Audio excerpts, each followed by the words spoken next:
Hello viewers, today we will discuss about human threat.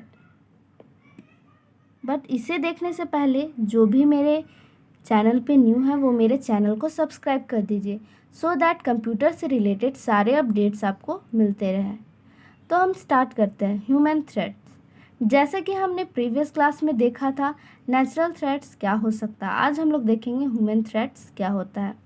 Malicious human beings are the major source of threat or creator of threat to the computer। जैसा कि सबको पता है virus warm ये सब कौन design करता है या कौन क्रिएट करता है, ये एक प्रोग्राम है जो कि ह्यूमन क्रिएट करता है।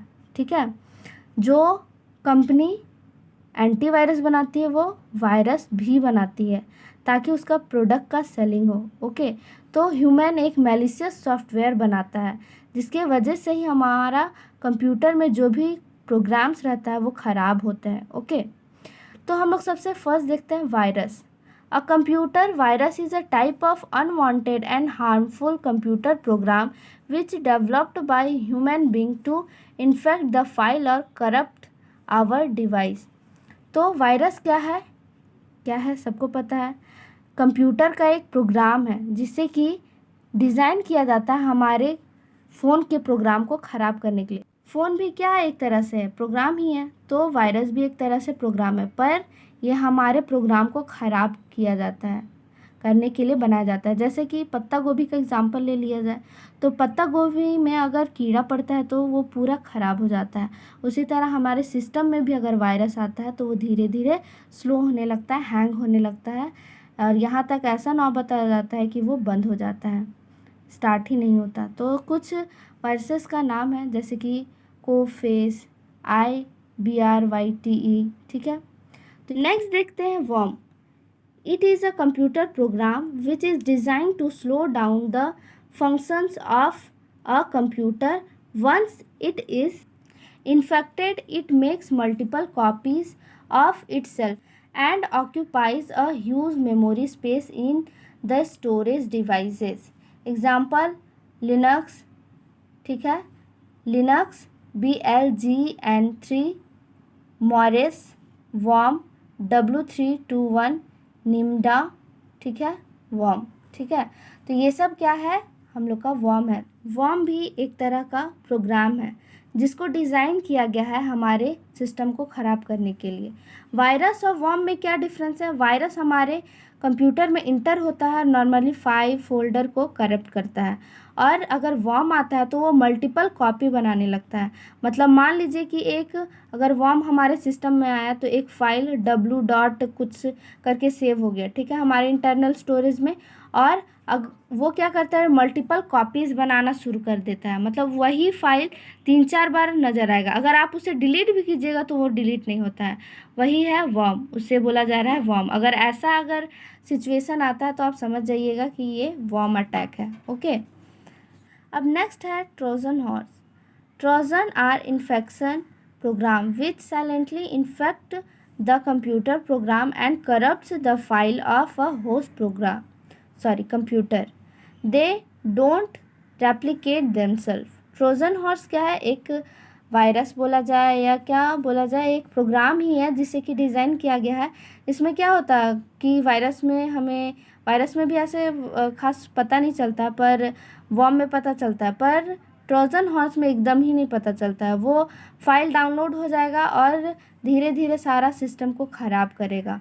और दे डजेंट रेप्लिकेट देमसेल्फ, मतलब बोला जा रहा है कि ये मल्टीपल कॉपीज़ नहीं बनाता है, बस ये हमारे कंप्यूटर में आता है होस्ट कंप्यूटर और ये धीरे धीरे करप्ट करना शुरू करता है। तो ये रहा इसका एग्जाम्पल। ठीक है, अब नेक्स्ट है spyware. These are programs which infect and collect information of the computer without the user knowledge or consent।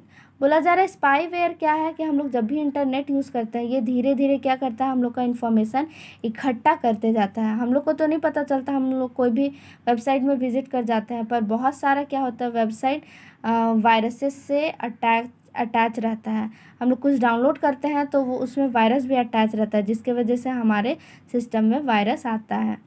It generally infect a computer system by being transmitted through internet, website और web page. और इसको किसके द्वारा transmit किया जाता है, send किया जाता है या आता है हमारे सिस्टम में, किसी वेबसाइट में रहता है या किसी वेब पेज में रहता है। ठीक है, तो ध्यान से यूज़ करना है। मैं आगे बताऊंगी कि ऐसा कौन कौन सा वेबसाइट है जिससे आप देख के बता सकते हैं कि हाँ इसमें कुछ खतरा हो सकता है, या वर्म या वायरस या कुछ भी है, अटैक हो सकता है, साइबर अटैक। ठीक है, अब नेक्स्ट है theft. Stealing of an component is known as theft. Online theft of data is known as virtual threat. Okay, तो थेफ्ट किसे बोला जाता है? ऑनलाइन अगर कोई हमारा डेटा चोरी करता है, चाहे वो हमारा फ्रेंड हो या कोई भी हो, हमारा पासवर्ड चोरी कर रहा है या कुछ भी कर रहा है, तो उसे थेफ्ट बोलेंगे। ठीक है, internet scams. When you open unknown spam messages, these offers may be a part of well-planned spam that may cause financial loss. इसमें क्या बोला जा रहा है कि हम लोग ईमेल में बहुत सारा मैसेज आता है, अटैचमेंट आता है, तो हम लोग बिना जाने समझे हम लोग ओपन कर देते हैं, जिसकी वजह से क्या होता है कि वायरस या वर्म अटैक होता है, या क्या डेटा हैकर क्या करता है, वो अटैचमेंट सेंड करता है, जिसके वजह से हम लोग का डेटा हैक करता है। जैसे कि अभी चाइना हम लोग का डेटा हैक कर रहा है, तो उसमें क्या हो रहा है कि ईमेल में अटैचमेंट सेंड किया जा रहा है, जिसके वजह से जैसे ही हम उसे ओपन करते हैं तो हमारा क्या होता है कि हमारा पर्सनल इन्फॉर्मेशन हैक हो जाने के बाद हम लोग को फाइनेंशियल लॉस होता है। जैसे कि आजकल बहुत गूगल पे, पेटीएम ये सब यूज़ हो रहा है, तो अगर मान लीजिए हमारा फ़ोन ही हैक हो गया जिसमें सारा डेटा है, बैंक का डिटेल डाला हुआ है, तो ऑब्वियस सी बात है कि बैंक अगर हैक हुआ तो सारा पैसा लॉस हो गए, फाइनेंशियल लॉस हो गए हमें। तो ये सब से बचने का भी तरीका है, ऐसा नहीं है। अगर किसी का पॉजिटिव एस्पेक्ट है तो किसी का नेगेटिव एस्पेक्ट भी है, तो हम लोग नेगेटिव एस्पेक्ट देख लिया, अब हम लोग पॉजिटिव एस्पेक्ट देखते हैं। ठीक है, तो फर्स्ट क्या है? Antivirus. Antivirus are the software program offer real time protection and remove unwanted virus and worm, helping in proper and smooth functioning of a computer system. Okay, जैसा कि एंटीवायरस सबको पता होगा कि क्या है। एंटीवायरस है, ये वायरस से प्रोटेक्शन प्रोवाइड कराता है। तो बहुत सारा एंटीवायरस का नाम है, MACA, फ्री, क्विक हील। ठीक है, अब नेक्स्ट हम लोग देखते हैं firewall. Firewall must be installed in the server और work station. It protect the system from an unauthorized work station only.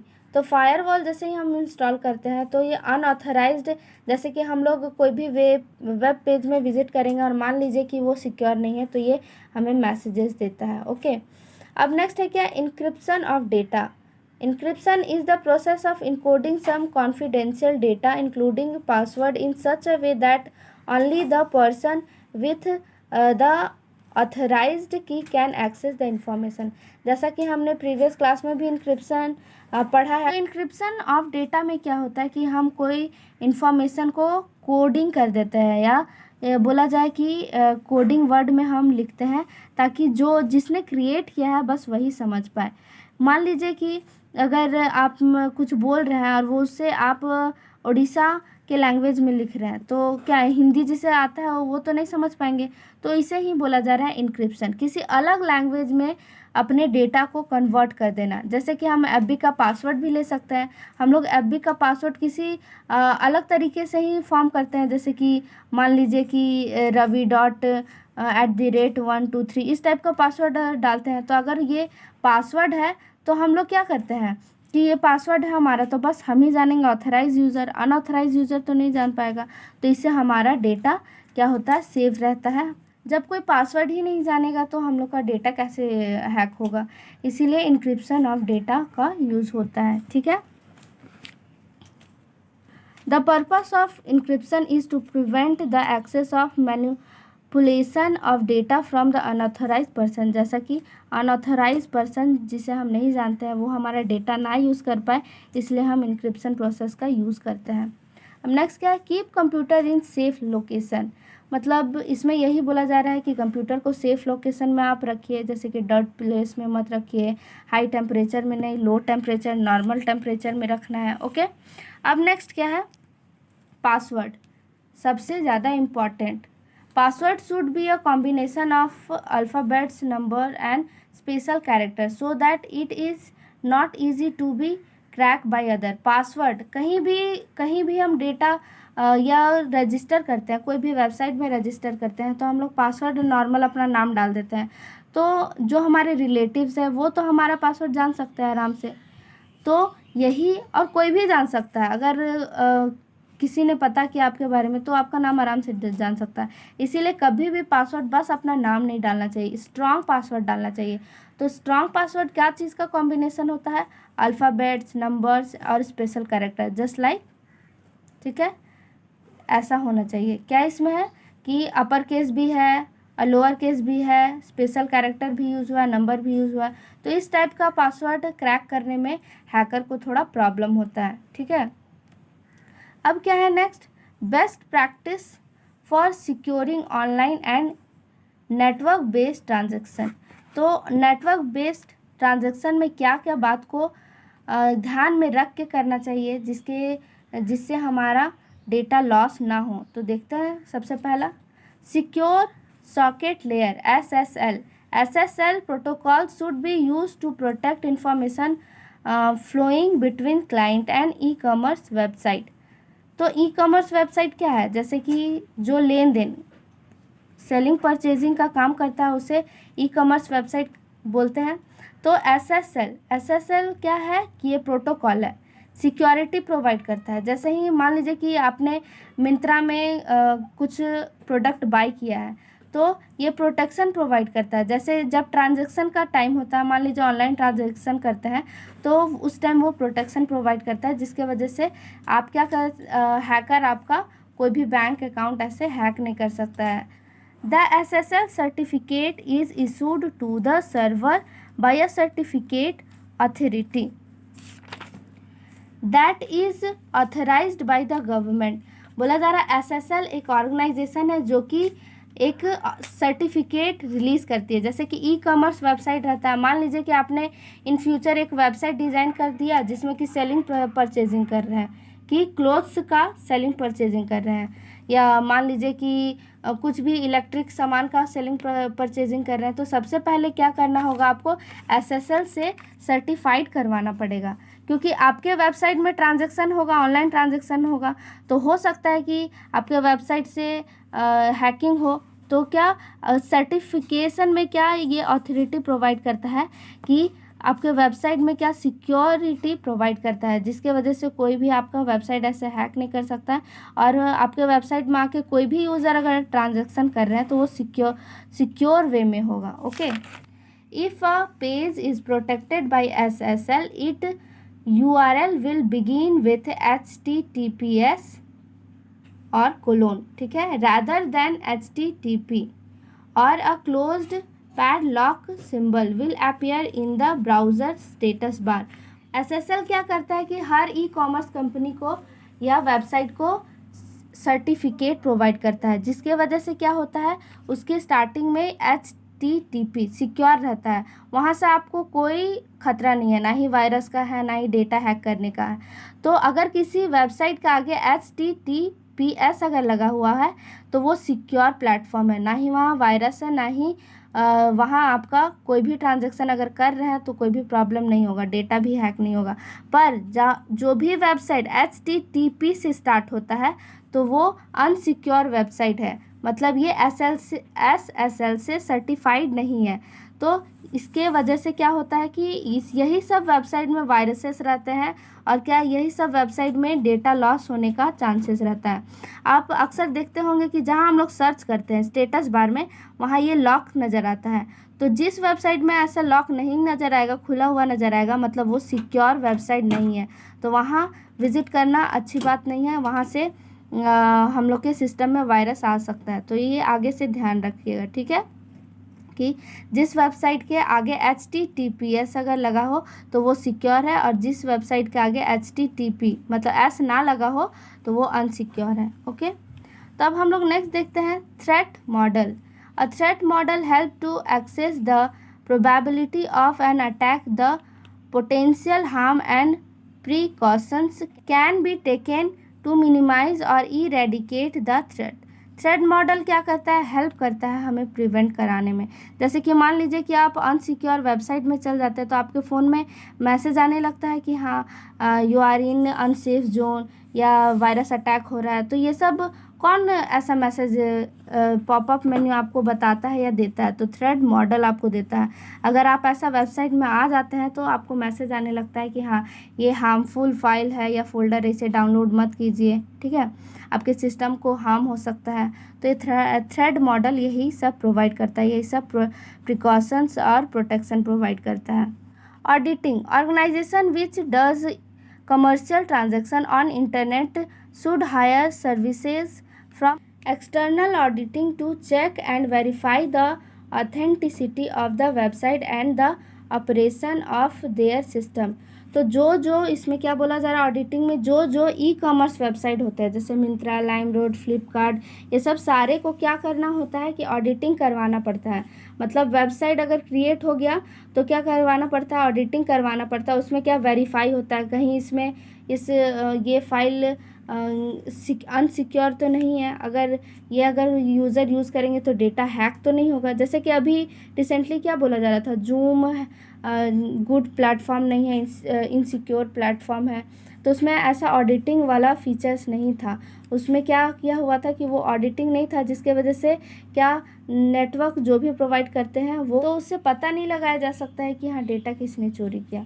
तो हर ई कॉमर्स वेबसाइट को ऑडिटिंग करवाना पड़ता है। ऑडिटिंग करवाने का मतलब वेरीफाई करवाना पड़ता है क्या उसका वेबसाइट सिक्योर है कि नहीं। अगर कोई ट्रांजैक्शन कर रहा है तो कोई गड़बड़ तो नहीं हो रहा है, तो ये वेरिफिकेशन करवाना पड़ता है, उसे ही क्या बोला जाता है, ऑडिटिंग, ठीक है। Digital signature can be use to authenticate the generic use or to verify the integrity। Digital signature क्या बोला जा रहा है, डिजिटल सिग्नेचर का मतलब जो हम लोग फ़ोन में पासवर्ड लगाते हैं, फेस लॉक लगाते हैं, फिंगरप्रिंट लगाते हैं, तो उसे ही क्या बोला जा रहा है, डिजिटल लॉक। जैसे कि अभी मान लीजिए कि आप लोग पेटीएम में पेमेंट करते हैं तो उसमें क्या लॉक लगा के रखते हैं।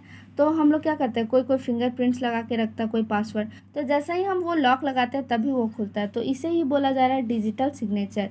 डिजिटल सिग्नेचर का मतलब यही कि हम कुछ पासवर्ड या लॉक डाल रहे हैं। सिग्नेचर का मतलब यही हो रहा है कि पासवर्ड, ठीक है। ऐसा मत समझिएगा कि हाँ अपना सिग्नेचर, ऐसा कुछ नहीं। सिग्नेचर का मतलब ये हो रहा है कि आप अगर प्रोटेक्शन के लिए फेस लॉक, अगर पासवर्ड, फिंगरप्रिंट कुछ भी यूज़ कर रहे हैं तो उसे बोला जा रहा है डिजिटल सिग्नेचर, ठीक है। Now we will end this session. If you have any doubt then ask me in comment section and don't forget like, share and subscribe. If you want today's note then link is available in description box. Thank you for watching.